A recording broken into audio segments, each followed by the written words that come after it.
السلام عليكم ورحمة الله وبركاته متتبعي قناة أستاذي. قبل البدء أود أن أوجه جزيل الشكر لكل متتبعي القناة على تعليقاتكم البناءة. والله إنه لفخر لي أن يكون لدي متابعين من هذه الطينة، وأتمنى أن أكون صلة وصل فعالة بينكم وبين تعلم اللغة الإنجليزية وإتقانها.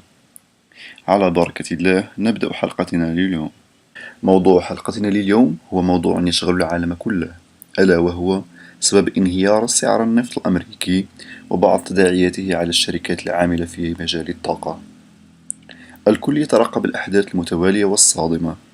صادمة shocking، صادمة shocking، التي يعرفها العالم خلال جائحة الكورونا فيروس، جائحة الكورونا كورونا بانديميك، جائحة الكورونا كورونا بانديميك. وكأننا نعيش سيناريو يوم الحساب، يوم الحساب Doomsday، يوم الحساب Doomsday.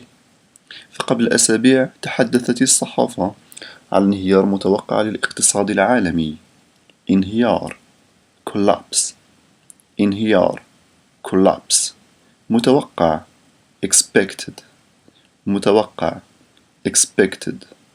مسببا أزمة اقتصادية خانقة، أزمة اقتصادية downturn، أزمة اقتصادية downturn أو economic crisis، economic crisis.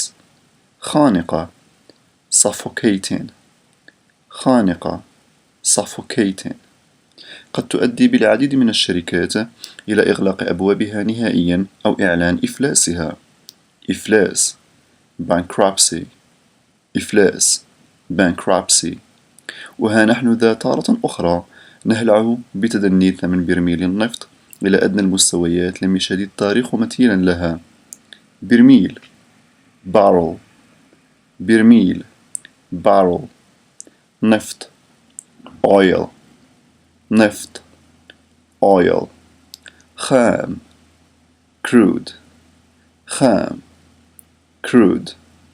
تدني أو هبوط drop، هبوط drop، مما أدى إلى تفييض السوق بهذا المصدر الطاقي. إفاضة أو تفييض flooding، إفاضة أو تفييض flooding. وتجاوز الطاقة الاستيعابية للمخازن، مخزن store، مخزن store. فهل ستمر هذه الأزمة بسلام أم ستعطي نتائجها في القريب العاجل، سلبية كانت أو إيجابية؟ تعطي نتائج kick in، تعطي نتائج kick in.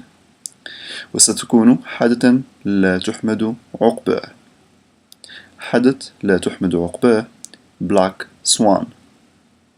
swan هو الإوز، black swan يعني إوز أسود، وهذا تعبير مجازي يعني حدث لا تحمد عقباه.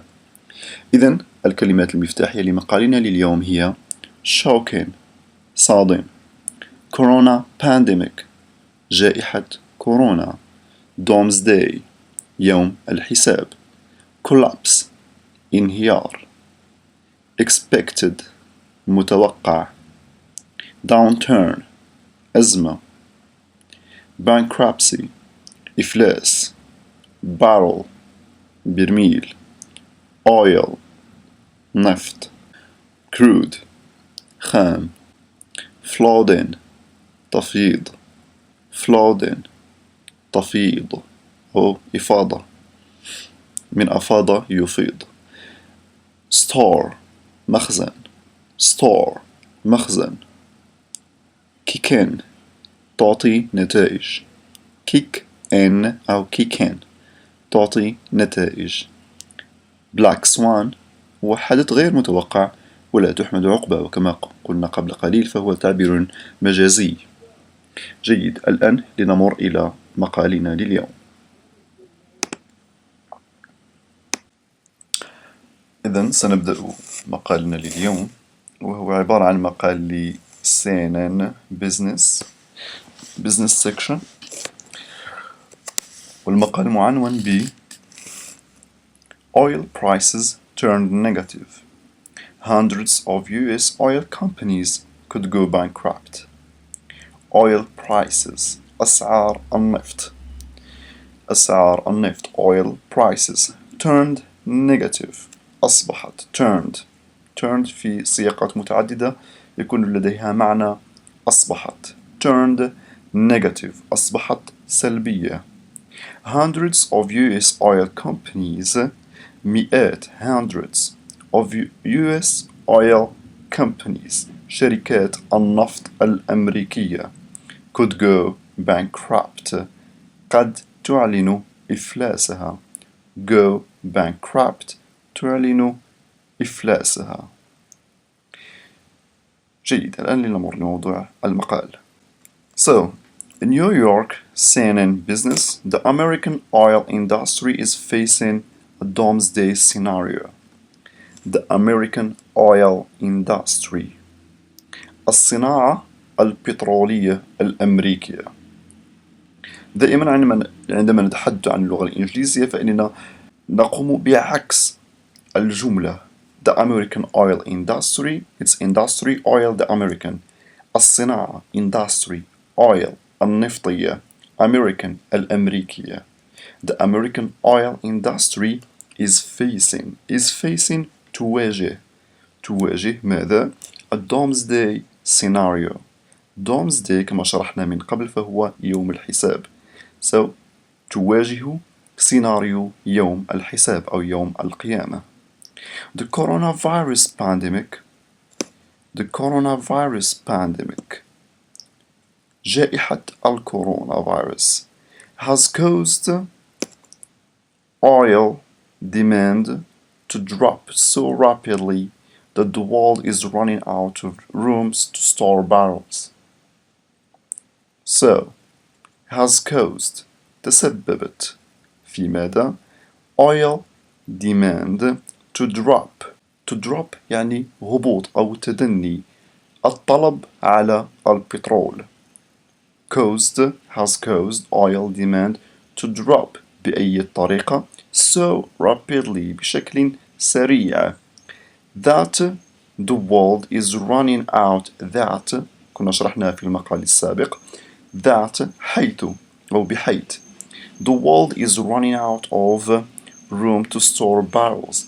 to run out of هذا يعتبر phrasal verb وهو بمعنى run out of something تعني عدم التوفر على شيء. So the world is running out of room حتى أو بحيث أن العالم لم يعد يتوفر is running out of room على غرفة أو مكان. هنا في هذا السياق تعني مكان لأي غرض to store barrels لتخزين store يمكن أن تكون اسم فهي بمعنى مخزن أو فعل تخزن. So to store لتخزين barrels البراميل براميل النفط. At the same time في الوقت نفسه Russia and Saudi Arabia flooded the world with excess supply. في الوقت نفسه أو في الوقت ذاته Russia and Saudi Arabia روسيا والعربية السعودية flooded أفاضت من الفيضان أو من التفييض أفاض الكأس. So Russia and Saudi Arabia أفاضت the world العالم with excess supply. excess هي تجاوز الحد supply هو تزويد. So بتزويد من البترول من مادة البترول الخام excess supply بتزويد فاق الحدود. That double black swan كنا شرحنا the black swan وهو حدث غير متوقع وذو نتائج سلبية. That double black swan هنا يعني Russia and Saudi Arabia okay has caused oil prices أو هنا بمعنى تفييض السوق من طرف روسيا والسعودية والعربية السعودية إضافة إلى هبوط الطلب على مادة البترول. So يمكن أن تفهم بطريقتين. So that double black swan, هاتين الإوزتين السوداوين إن كنا سنسميها هكذا. That double black swan has caused all prices. تسببت all prices to collapse. collapse هي انهيار. تسببت في انهيار ثمن البترول. To levels that make it impossible for US shale oil companies to make money.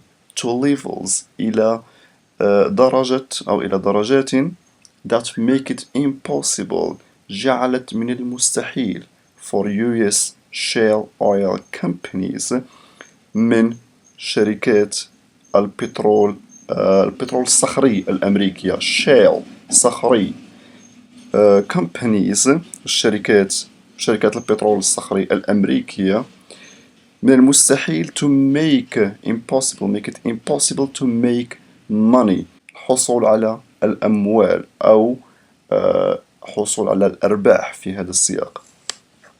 US crude قلنا خام الخام الأمريكي US crude for May delivery turned negative on Monday. Something that has never happened since NYMEX oil futures began trading in 1983. It was easily the oil market's worst day on record. So, US crude for May delivery. US crude for May delivery التوزيع المخصص لشهر ماي من الخام الأمريكي US crude خام أمريكي for May delivery التوزيع for May يعني المخصص لشهر ماي turned negative on Monday. turned كنا شرحناها من ذي قبل وهي أصبح سلبيا في الاثنين. something that has never happened الشيء الذي لم يسبق أن حدث has never happened شيء لم يسبق أن حدث since NYMEX oil futures. NYMEX هي اسم لشركة مخصصة في التداول في سوق النفط وهي أمريكية. Oil futures began trading in 1983. لم يحصل في تاريخ هذه الشركة منذ التحاقها بالتجارة في هذا المجال in 1983. It was easily the oil market's worst day on record. It was easily بكل بساطة هذا يعتبر the oil market's worst. هو صيغة تفضيل لبعد وهو سيء الأسوأ. It's الأسوأ اليوم الأسوأ worst day on record في التاريخ أو الذي سبق أن سجل. جيد لنمر إلى الفقرة الموالية. US crude for June delivery is still trading above $20 a barrel, but even that's disastrous. بالنسبة للتوزيع المخصص لشهر يونيو شهر 6 US crude التوزيع المخصص لشهر يونيو من الخام الأمريكي is still trading above $20. ما زال يتاجر أو يتم الاتجار فيه still trading ب20 أو ما فوق above ما فوق $20 للبرميل الواحد. But even that's disastrous. لكن هذا لا زال كارثي. disastrous كارثي.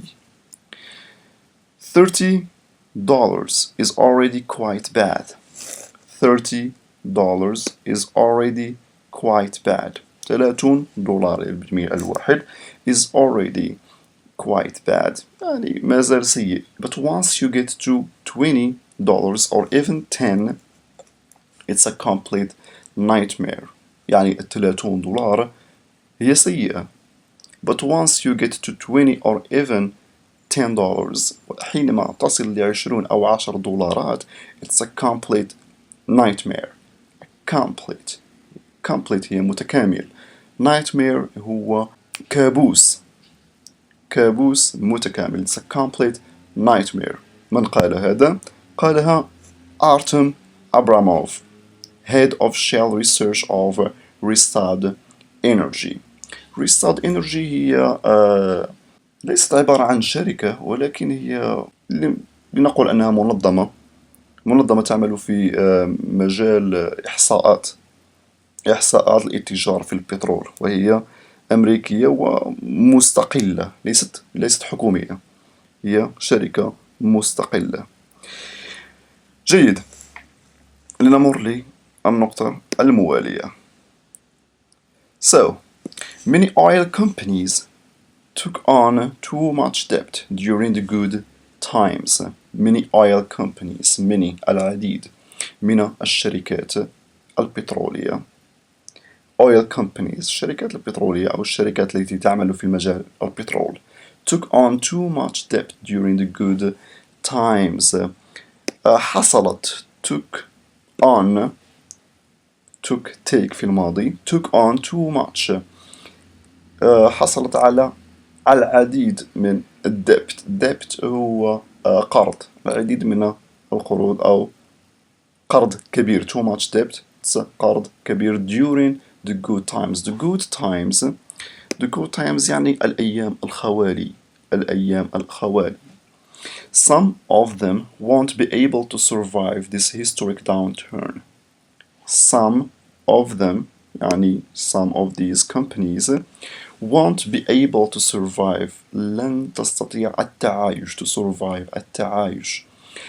This survive يعني التعايش أو البقاء حية to survive البقاء حية في ماذا؟ In this historic downturn في هذه الأزمة التاريخية. Historic downturn أزمة تاريخية. In a $20 oil environment, 533